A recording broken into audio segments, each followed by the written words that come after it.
Parang lang mga sissy dolls, mga cheech. Meron akong naging student, new kid pa man din, new kid siya dito sa linggo.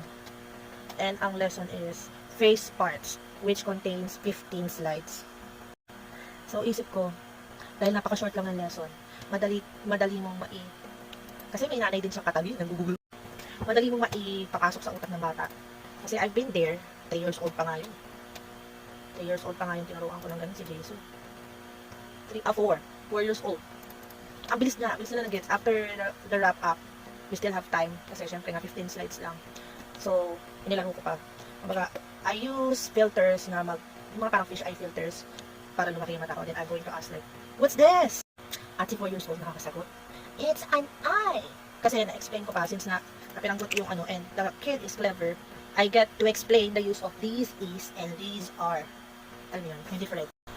So, na-explain ko pa sa kanya since yung course is just 50. So, yun, na-explain ko sa kanya yung difference ng this is and these are. Kaganyan ko yung mata ko. Tapos, ibabulge ko siya. What's this? This is, although there are times na nagkakamali pa rin since, 4 years old na, which is understandable. And here goes, nakalagay sa kanyang, is 8 years old, but she's actually 10 years old na may katabing nanay.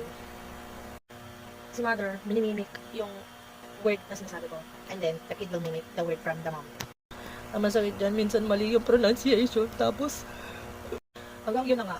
Nako, once na kinorek ko naman, nakikinig naman si parent. Kinokorek niya din yung word pronunciation niya. So, the kid will also correct the word since narinig niya nga kay parent. Parot na nga, parot pa. Pinarot-parot na. And then yun, since sabi ko, okay, sige, this is the flow that I want. Kumbaga parang, kahit, napabilis siya dahil since si parent na ang sumasagot. What's this? It's an eye para sa. So, the lesson is napabilis kaysa sa, syempre mas okay sana kung si student lang yung sasagot. Mag-iisip kasi yung bata. What is it again? Diba? Pero since nandun si parent to assist, siya na nagsabi ng sagot. Ears. And makikita mo sa mukha din ng bata na irritable siya sa nangyayari sa buhay niya. Alam mo yun? Nasa gilid niya nanay niya, ears. The kid cannot focus and naiirita lang siya. So, what happened? Pinaparot-parot niya yung nanay niya, hindi siya sa akin nakikinig, hindi niya pinapasok sa utak niya kung ano yung sinasabi ko. And yun na nga, in-explain ko sa these are, since natapos din namin ang mabilis kahit paano yung slides dahil na tinuturuan ni mother to the rescue. And yun, so I was thinking na, okay, let's check kung, actually, last na kasi siya, so I extended para I just really wanted to know if nagets pa talaga ng bata or nagmiminik-minik lang siya, paparoting lang siya from mom. And find out na kasi umalis saglit si mother kasi may tumawag sa kanya.